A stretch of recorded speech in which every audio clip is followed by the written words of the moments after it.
teman-teman yang dirahmati Allah Subhanahu wa taala, di ayat kedua surat Al-Ankabut Allah menyampaikan sebuah sindiran. Allah nyindir dengan bahasa, emangnya manusia pikir Allah akan biarin aja mereka mengatakan kami telah beriman, sementara mereka tidak diuji. Ini Allah lagi menyindir orang-orang yang selama ini berputus asa setelah beriman. Berputus asa setelah berhijrah. Berputus asa dan mengeluh setelah bertaubat. Allah lagi nyindir mereka nih. Seolah-olah Allah bilang, kenapa setelah kalian beriman malah kalian masih berkeluh kesah? Kenapa kalian setelah bertaubat malah menjadi ragu kepada Allah? Kenapa kalian setelah berhijrah malah jadi labil?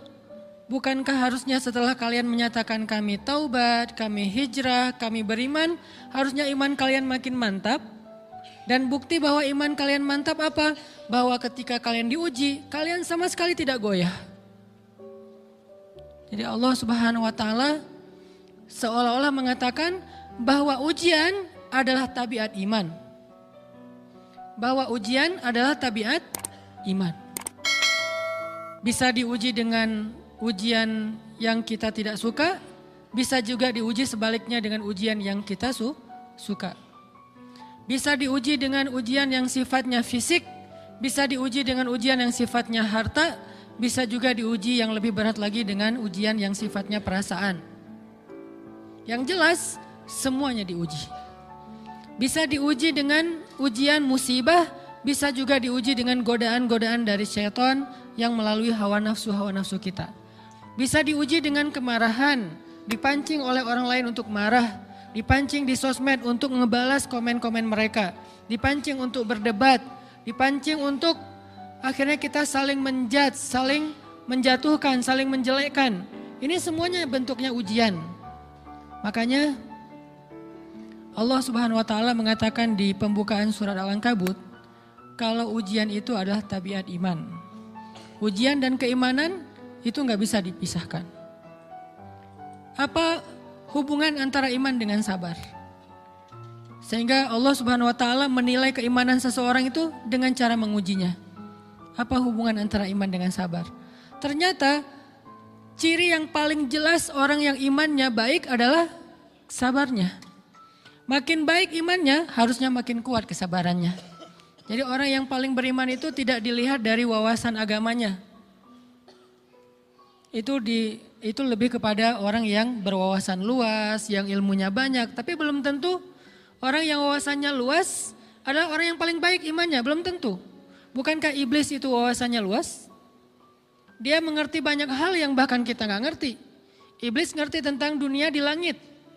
Iblis mengerti tentang alam yang ada di surga, alam yang ada di akhirat. Iblis tahu, bahkan udah masuk surga. Jadi ilmu iblis lebih banyak daripada kita sekarang. Tapi kenapa iblis malah tidak sebanding antara ilmunya, wawasannya dengan ketakwaan dan kesolehannya? Karena iblis tidak sabar dengan sebuah ujian. Ujian iblis apa? Eksis. Itu ujiannya iblis. Dia udah lama eksis, followersnya banyak. Setiap dia posting, orang berlomba-lomba jadi first like. Setiap dia posting, di repost rame-rame. Di YouTube viral. Channelnya tuh paling banyak subscribersnya. Iblis.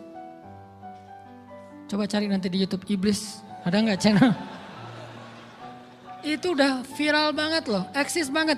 Tiba-tiba datang pendatang baru. Muncul pendatang baru. Pendatang baru ini tiba-tiba melejit. Followersnya langsung nambah. Kejar-kejaran akhirnya disalib. Pas lagi kayak gitu dia gak kuat dengan ujian nama besar, ujian eksistensi, ujian popularitas, ujian siapa yang lebih dihargai, ujian-ujian kayak gitu.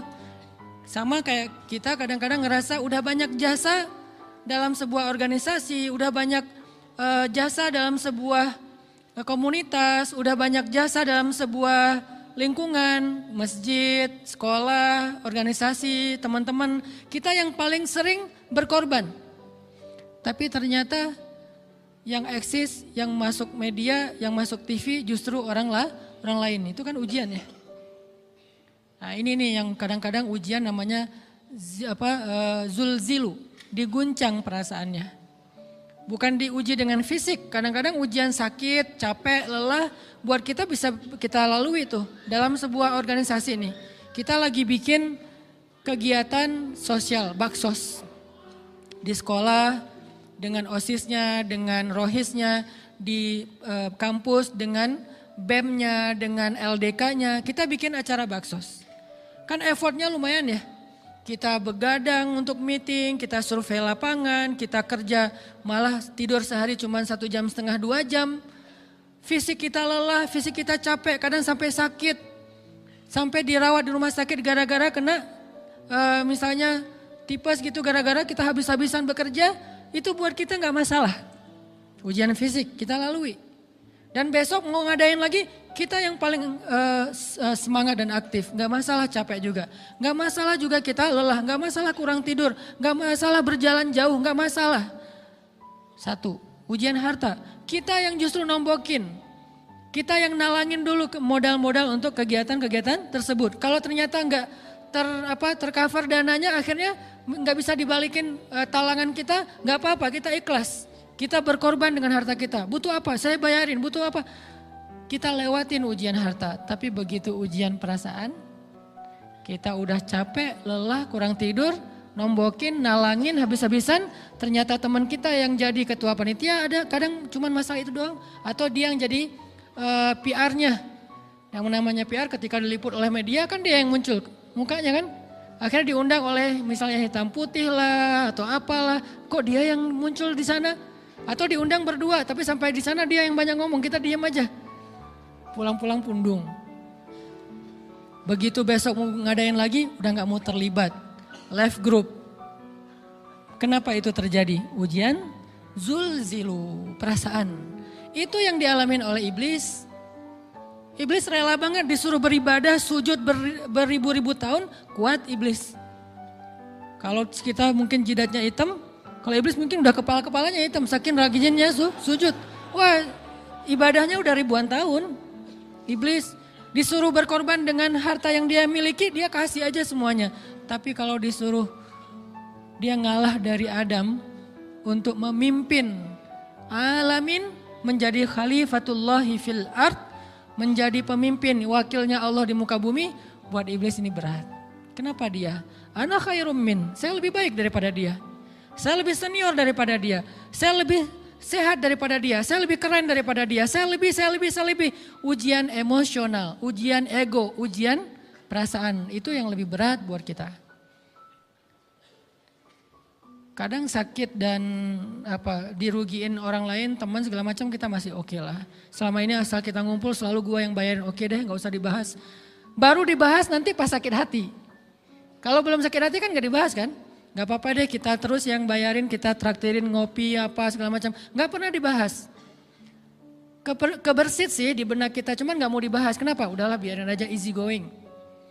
Kemudian kayak kita yang capek harus rempong sana kemari segala macam. Selalu acaranya di rumah kita, akhirnya kita yang bayarin, kita yang rempong, nyiapin segala macam, bebersih sendiri.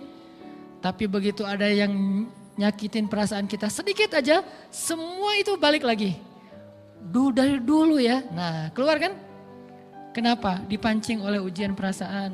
Jadi ternyata yang paling berat itu adalah zulzilu, diguncang perasaannya. Kita kadang-kadang habis-habisan buat seseorang, gak masalah. Hujan-hujanan dia yang pakai jas hujan, kita gak pakai apa-apa, gak apa-apa. Sakit-sakitan juga, dikerok dan segala macam, biarin aja. Kalau perlu misalnya kalau bannya lagi kempes, dia naik Grab, kita dorong-dorong motor terus cari tempat segala macam sampai tengah malam. Gak apa-apa deh buat dia. Apa sih yang gak buat kamu? Begitu dia selingkuh, keluar semuanya. Mulai list report keuangan. Wah dulu sekian, sampai uang receh-receh juga dihitung kan ya. Kenapa bisa kayak gitu? Perasaan kan? Nah ini nih yang kita coba belajar. Mungkin malam ini kita lebih banyak membahas tentang sabar terhadap ujian perasaan. Karena banyak macam-macam ujian Nah, gimana kita memanage perasaan kita? Gimana cara kita merecovery perasaan kita dengan bab sabar? Insya Allah nanti akan kita lanjutkan setelah selesai sholat isya. Barakallah. Bismillahirrahmanirrahim. Teman-teman yang dirahmati Allah Subhanahu wa taala, kita lanjutkan tentang masalah sabar. Terutama sabar zulzilu, ketika kita diuji dengan ujian ego, marah, perasaan, sakit hati, yang kayak gitu-gitu. Ini ujian jauh lebih berat daripada ujian fisik dan ujian harta. Termasuk rasa cinta, rasa benci, kadang itu menjadi ujian. Kenapa ujian bikin kita jadi tidak lagi logis, nggak realistis, dan kadang-kadang mengabaikan hal-hal nilai-nilai yang kita selama ini pegang sebagai satu kebenaran. Kita ngabaikan batasan-batasan syariat. Ini semuanya ujian dari Allah Subhanahu wa taala. Sehingga tidak disebut orang yang beriman kecuali ketika Allah Subhanahu wa taala melihat dia sabar dalam ujian. Kalau dia nggak sabar dalam ujian, malah di dalam pembukaan surat Al-Ankabut tadi Allah menggolongkan mereka termasuk orang-orang yang munafik. Apa arti yang orang munafik? Orang yang mengaku beriman tapi sebetulnya dia tidak beriman. Apa salah satu buktinya? Dia tidak sabar. Jadi kalau kita mau menilai diri kita mukmin atau munafik, dan ini bukan materi untuk menjudge orang lain, oh ternyata dia itu munafik, bukan. Lagi-lagi konsep kita belajar itu angle-nya untuk diri kita sendiri. Saya sangat tidak merekomendasikan kita belajar untuk mendapatkan kaca pembesar, mencari-cari kesalahan saudara kita. Tapi kita belajar untuk semakin bisa bercermin untuk menemukan aib dan kekurangan diri kita. Jadi semakin kita tahu ilmu agama, semakin kita tahu ayat dan hadis, semakin kita punya cerminan untuk menilai diri kita dan memperbaiki diri kita. Bukan nyari kaca pembesar untuk memperjelas aib-aib dan kesalahan orang lain.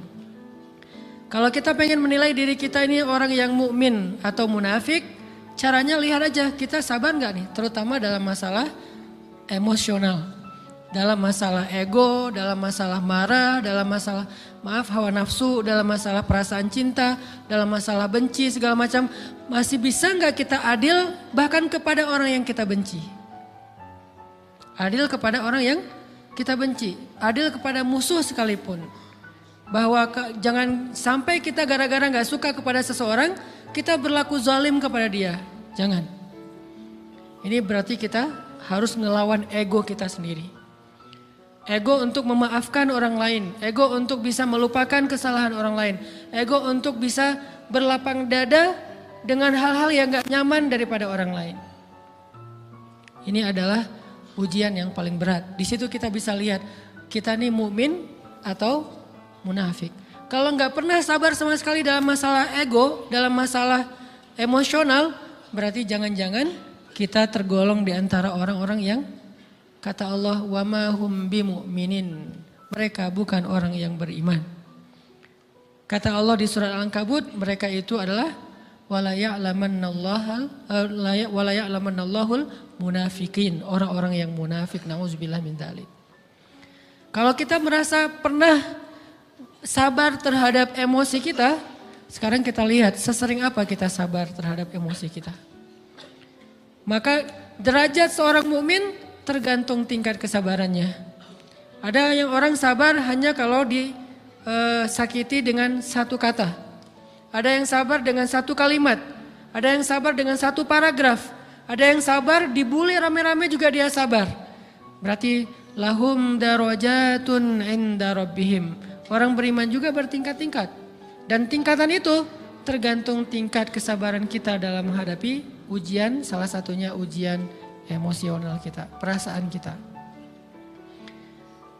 Sehingga teman-teman yang dirahmati Allah SWT, salah satu program kita untuk terus mengembangkan diri, program untuk tumbuh, program untuk memperbaiki diri kita di hadapan Allah itu adalah coba kita program dalam sehari aja, terus kita nilai berapa kali kita berhasil ngelewatin ujian emosional. Bukan cuma marah, termasuk cinta, benci, tersinggung, sakit hati, kayak gitu-gitu. Berapa kali kita bisa berhasil melewati itu dalam sehari? Gak usah seminggu, sehari aja. Di jalan, sama temen, di grup WA, di IG, di Twitter, di mana gitu. Coba kita lihat berapa kali kita bisa menahan diri kita dan bersabar. Bukan berarti tidak respon ya, bukan berarti pasif. Kita bisa merespon tapi dengan cara yang elegan. Kita bisa merespon tanpa harus memperlihatkan emosional yang meledak-ledak. Bukan berarti ketika disakiti orang, dihina dan segala macam kita diam aja. Gak selalu kayak gitu. Kadang-kadang kita perlu merespon untuk mengklarifikasi, tabayun kalau kata orang-orang yang dalam ilmu fikih. Kita harus tabayun. Tapi tabayun dengan marah itu beda. Tabayun dengan mencela itu beda. Sehingga kita mencoba menahan diri berpikir, aduh capek kalau gitu. Tapi kan ini bagian dari pembelajaran. Makin terbiasa kayak gitu, terbiasa elegan, maka otomatis jadi nggak terlalu repot lagi. Kan awal-awal bersikap pengen yang bijaksana, yang elegan, yang dewasa, itu kan kadang-kadang harus diusahain ya. Karena belum mengkarakter, harus mikir dulu gimana ya sikap yang paling dewasa, gimana ya sikap yang paling bijaksana, gimana ya sikap yang paling wise, gimana ya sikap yang paling elegan, masih mikir.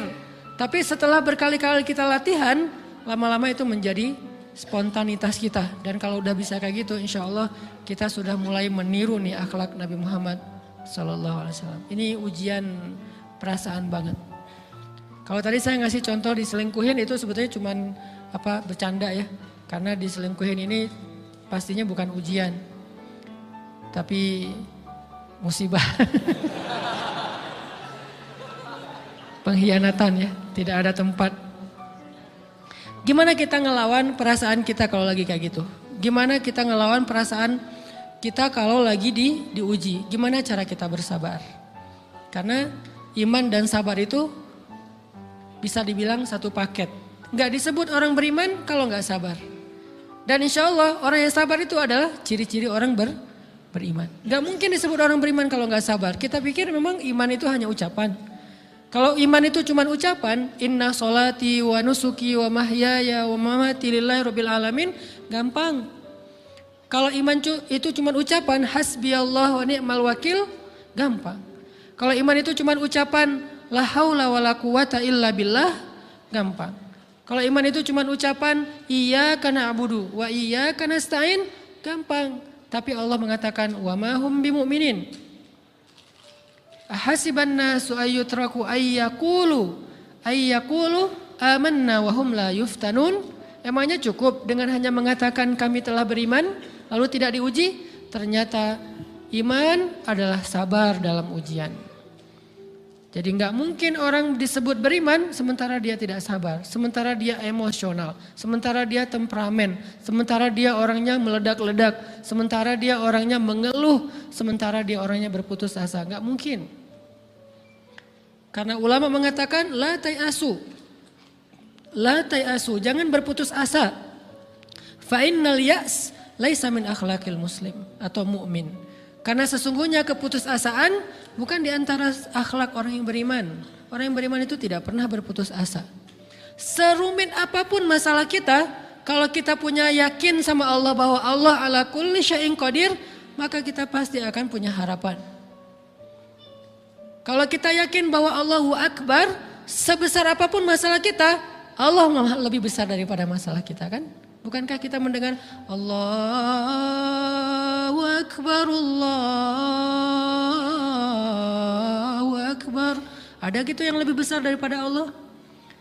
Harusnya kita tidak pernah berdoa kepada Allah sambil mengatakan, ya Allah saya punya masalah besar. Itu sama aja dengan kita ngeledekin Allah. Sama aja kayak kita datang ke teman kita bilang gini, saya mau pinjam duit. Enggak akan banyak kok, saya tahu kamu kalau kebanyakan kamu gak akan sanggup. Kan gak mungkin kita ngomong gitu kan ya. Saya lagi banyak hutang nih. Saya mau minta tolong sama kamu, insya Allah saya gak akan minta seutuhnya. Saya tahu kamu juga kurang duitnya. Saya minta dikit-dikit aja lah. Kan gak gitu kan cara kita minta tolong. Sama aja kita doa, ya Allah saya punya masalah besar. Ngomong ke Allah punya masalah besar. Kalau kita ngomong ke manusia kayak gitu wajar. Tapi ke Allah, ya Allah saya punya masalah kecil nih. Apa? Ada hutang sedikit, berapa? 100 M. Allah kan ghaniyun, maha kaya. Jadi jangan pernah mengatakan 100 M itu besar di hadapan Allah. Kita ngeremehin Allah banget. Bukankah Allah maha kaya? Jangan pernah mengatakan bahwa musibah kita, ditinggalkan orang yang kita cintai, dibully seluruh dunia, itu besar di hadapan Allah. Bukankah Allah cukup buat kamu, kata kamu? Inna sholati wa nusuki wa mahyaya hasbiyallahu ni'mal wakil. Jadi Allahu Akbar. Sehingga kalau kita berdoa, ya Allah saya punya sedikit masalah. Bukankah Umar pernah mengatakan, ya nafsi, idza dhaqat alaikid dunya, fala taquli ya Rabbi indi hammun kabir, faquli ya hammun indi rabbun kabir. Wahai jiwaku, kalau kamu merasakan kesempitan, kegalauan, bingung, sakit, jangan pernah kamu mengatakan ya Rabbi saya punya masalah besar. Tapi katakanlah wahai masalah saya punya Rabb yang maha besar. Iman dan harapan, berharap itu nggak bisa dipisahkan. Iman dan sabar itu nggak bisa dipisahkan. Iman dan berserah diri atau menyerahkan urusannya, tawakul atau kita nyebutnya tawakal, nggak bisa dipisahkan. Bagaimana kita mau menyebut diri kita mukmin sementara kita nggak sabar ketika diuji dengan perasaan? Alhamdulillah kalau kita selama ini masih bersabar dengan ujian fisik. Ujian fisik yang setiap hari kita alamin apa? Lelah, capek, pulang kerja, pulang sekolah, pulang dari kampus, ngaji. Capek kan? Belum lagi macet-macetan, belum mandi pula. Dari tadi pagi, dari semalam kurang tidur. Dan segala macam, lelah, capek, ngantuk. Kadang-kadang sampai drop kesehatan kita. Kita bisa lalui itu, gak apa-apa capek-capek juga, yang penting saya pengen belajar. Jalan nih jauh-jauh, ada yang dari Sumedang, ada yang dari Lembang, ada yang dari Banjaran, dari mana-mana datang pengen ngaji. Jarak jauh gak apa-apa. Macet gak apa-apa, lelah gak apa-apa, habis duit gak masalah. Tapi sampai di sini kesenggol dikit aja sama teman kita dalam ucapan mungkin, dalam ekspresi kadang-kadang kita senyumin gak dibalas senyum. Atau mungkin hal-hal sepele itu bikin seolah-olah amal kita yang udah habis-habisan tadi jadi berkurang sampai habis pahalanya. Ujian perasaan. Kadang-kadang datang ke sini nggak ada rasa tidak nyaman sedikit mungkin dengan teman kita atau dengan orang yang di sebelah kita. Akhirnya kita merasa tersinggung, akhirnya kayak jadi berlebih-lebihan. Di tangga, di pintu, pas keluar, di tempat wudhu, di mana. Hal sepele sebetulnya, tapi mengganggunya bukan fisik kita. Yang terganggu bukan harta kita, tapi yang terganggu perasaan kita nih, rasa nyaman kita yang terganggu. Seolah-olah hilang semuanya.